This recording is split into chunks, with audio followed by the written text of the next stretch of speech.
how closely you guys have been following the Emmanuel Haro case, but look, I've been really having to bite my tongue the entire time I've been covering this story.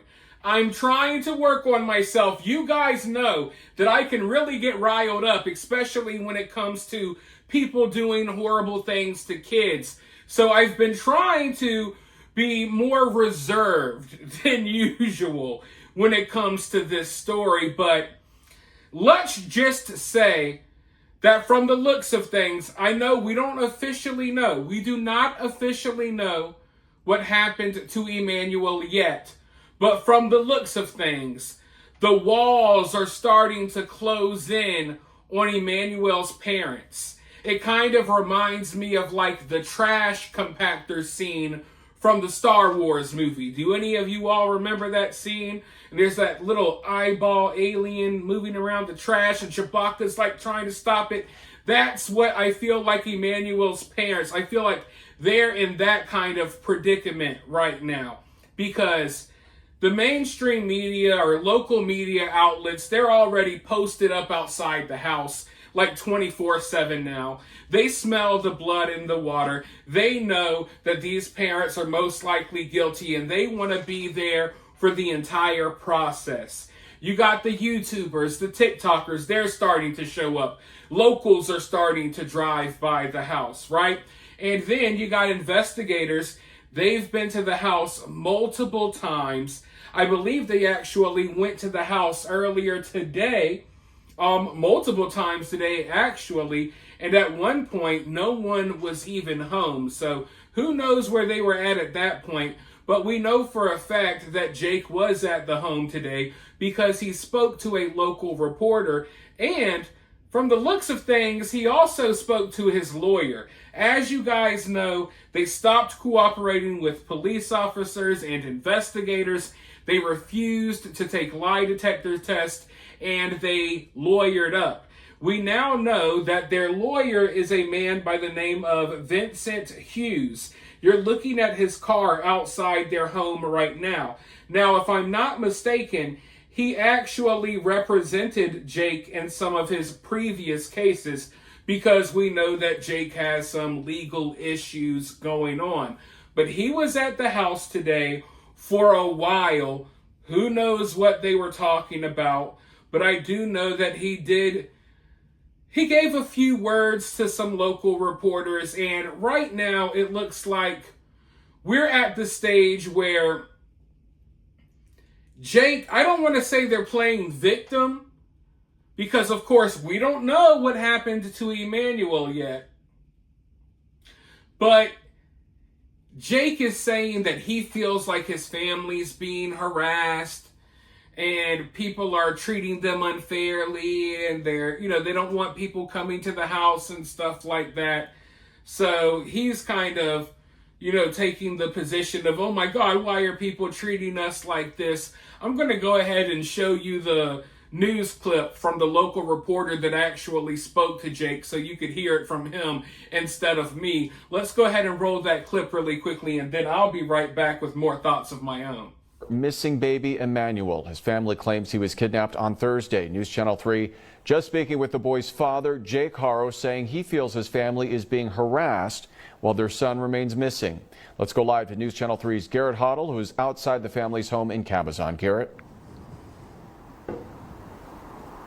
Hey, Peter. Well, this is the Cabazon home, the Haro home in Cabazon. I want to point out, just in the past couple of minutes, we had some folks pull up in a car and hang up this Justice for Emmanuel Haro sign right on the fence that's just off the driveway.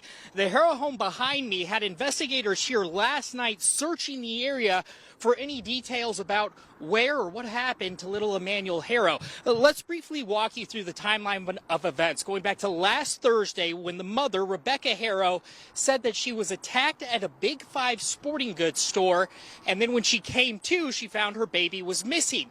Then over the weekend, we heard new details from the San Bernardino County Sheriff's Department that because of inconsistencies in interviews she had with police, she's now refusing to interview with them further. Now, just in the past couple of, I would say, 20 or 30 minutes, I did go up to the home and I was able to speak to Jake Haro, the father of the missing 7-month-old. Now, we did learn earlier this morning, confirming through the Riverside County DA's office, about a felony child abuse charge dating back to 2018.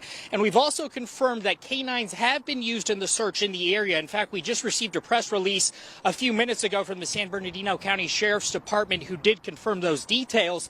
They also say they've received an extensive amount of surveillance footage. Now, just in the next 30 minutes, we are anticipating the lawyer for the family to arrive. Here in Cabazon, Peter, I think you know this well, people are very into the news. The Facebook groups are the most active in Banning, Beaumont, right here in Cabazon, and we've seen folks all day coming up just to get a glimpse of the house. There's a lot of community reaction here, and I think it's safe to say that in Cabazon, you don't go to the people come to you. So we are expecting, again, the lawyer to arrive here momentarily. Did you guys catch that?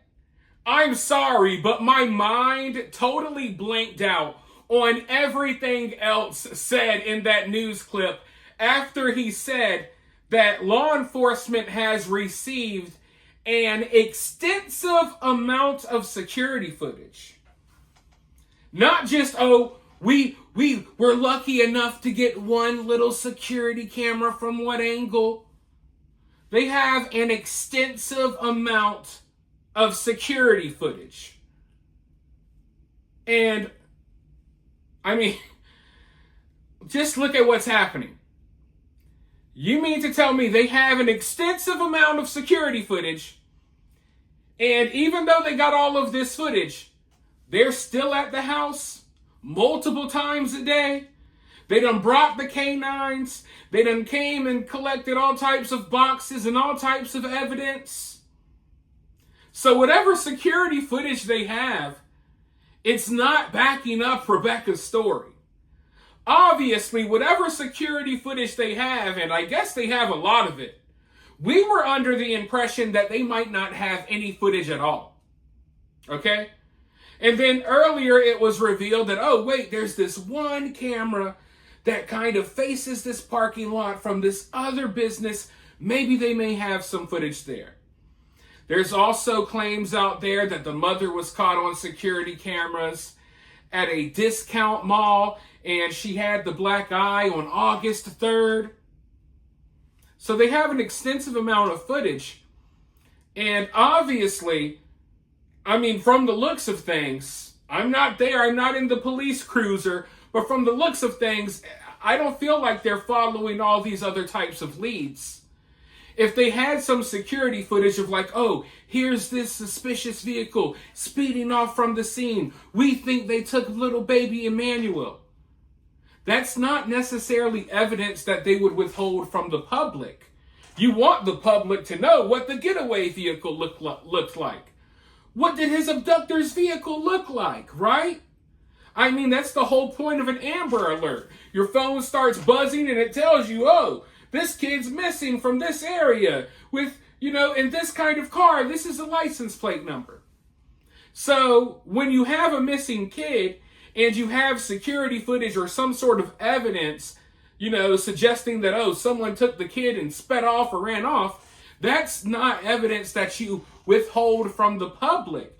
That's evidence that you release. Now, if they got evidence that incriminates Emmanuel's mother or father, or they got evidence that makes them look bad or makes it, appear as if they're lying about their story, then that's stuff that they would withhold. They're not going to show us that. They're not even going to tell Emmanuel's parents what type of stuff they have. So the fact that they got all of this footage, which we didn't know they were going to have anything, but they got a lot of footage, extensive footage. And they're at the house they're still at the house, still coming to the house over and over again. Oh yeah. They must have something. And like I said, the walls are closing in on them. And you ain't got to say it. I ain't got to say it. The police are speaking with their actions right now. And their actions, which speak way louder than words, their actions are showing that they believe that the parents did something with Emmanuel. Now, I want to go ahead and roll another news clip really quickly, and then I'll be right back once again. So make sure you stick around. Let's listen to what they have to say, because the lawyer is now, he has spoken out. He has provided a few words, at least at the time of this recording. Maybe by the time you watch this, he has said more. But he's trying to downplay Jake's previous crimes involving kids and stuff like that. He's trying to downplay that, saying that Jake is being misrepresented and all of that stuff. So let's roll this clip and then I'll be right back. We're learning new details tonight about the missing baby out of Yucaipa. Detectives say they cannot rule out foul play in the disappearance of 7-month-old Emmanuel Haro. The family's home in Cabazon was searched by authorities, including canine officers. Good evening. I'm Karen Devine. John White has the night off. The Riverside County DA's office confirming tonight baby Emmanuel's father has a prior child cruelty conviction, and now we're learning a child was taken from the parents' home. Let's go live to News Channel 3's Garrett Haro near the family's home with the very latest on this. Garrett. Karen, I think you know this as well as anybody. The community up here is tight, from Beaumont to Banning to right here in Cabazon. You don't go to the people come to you. And standing outside the Haro home today, I can tell you there's been multiple passerbys just coming to get a look at the Haro home, which is right behind me. Now, in the past hour, I do have an update. I did speak with Jake Haro, the father of missing Emmanuel Haro, as well as his attorney, Vincent Hughes. We are expected to speak to him later, and we'll have an update on that. Overnight, we saw investigators here at the home searching the property, and today we went and tried to get some answers. Take a look. Hi, if anybody can hear me, this is Garrett Haro with KESQ News Channel 3. We're local news. We're in Cabazon all the time. We're just trying to get your side of things. We want to be fair. Investigators confirm canines have been used. They won't say what type or what, if anything, they found Sunday night when investigators searched this Cabazon home. On Monday, deputies came back, and so did we. Well, we went up to the home and nobody answered. It didn't look like anybody was home. The ring camera looked like tilted over or knocked down. We tried talking through that, but nobody answered. No answer at the door or at the ring camera. The Sheriff Department telling News Channel 3 the specific inconsistencies in the mother's statement will not be released. Searches have been conducted in Yucaipa and Cabazon, with more as needed. I'm a father of 2 and I'm a grandfather of 4. And if something was going on, if something was missing with my child, I'd be cooperating 100%. We have confirmed through the Riverside County DA, Jake Haro, has a 2018 felony child abuse case. Investigators say they're looking at all pertinent information. Detectives also say the type of canines and any findings won't be released for now. But if you were near the Big 5 on Yucaipa Boulevard around 7:45 p.m. last Thursday, when we got the reports about the missing 7-month-old, call investigators right now. We have a full rundown over on our website. And within the past hour, we did get more information from the Riverside County DA's office on that 2018 felony child abuse charge for Jake Haro right behind me. When I went up to the door and talked to him, he said right now he's dismayed. His child is missing. People are coming up to the property. His lawyer, Vince Hughes, tells me that 2018 charge is being misrepresented, as well as Jake's cooperation with police. We're going to continue to push for more answers, as what's at the forefront is where is Emmanuel Haro. I don't know about you guys, but I literally feel like I got deja vu right now. Like, where have I seen all of this before? Because it's really familiar. We've all seen this before, right? Like, you guys have seen this before. Most of you watching this video right now, if you follow true crime, you've seen all of this play out before. And it's so weird right now. It's weird covering this case, because usually when you're covering a case, you're trying to come to some sort of conclusion, right? But here I feel like we already know the ending. We're not trying to figure out the ending to this story. We're trying to figure out the beginning. Because unfortunately, from the looks of things, and I hope I'm wrong. I hope I'm wrong. I would love nothing more than to wake up tomorrow and say, Emmanuel has been found. It turns out he was really kidnapped. I will issue an apology for even thinking that the parents had anything to do with it. I hope I am wrong. But from the looks of things, we know how this story ends already. We know where this is headed. That's no big mystery. The mystery is, how did this happen? How did this start? And Lord knows the middle is going to be filled with a lot of crazy stuff. I can guarantee you, because people are starting to show up at the home. You got people speaking out, and more people are going to come forward that know Rebecca and know Jake. And there's still a lot of key details here that we really don't know for sure. We really don't know for sure when someone else outside of the family actually saw Emmanuel last. And that's something that I would like to figure out. Because, we're hearing that as far back as August 3rd, Rebecca had the black eye. And of course she could have had the black eye before whatever happened to Emmanuel. But I'm just really using the black eye as kind of like a timestamp, as to where we're at in the story. Because if she had a black eye as far back as August 3rd, we at the very least, we know for a fact that she's lying about obviously getting the black eye when she was supposedly knocked out and Emmanuel was snatched. But that's everything that's going on right now at the time of this recording. I'm sure there's going to be new updates every minute in this case. I'll keep locked in and I'll let you guys know more updates in the future. For now, let me know your thoughts down in the comments below. While you're down there, hit that thumbs up, hit that subscribe, ring that notification bell, and I'll talk to you all very soon in the next one.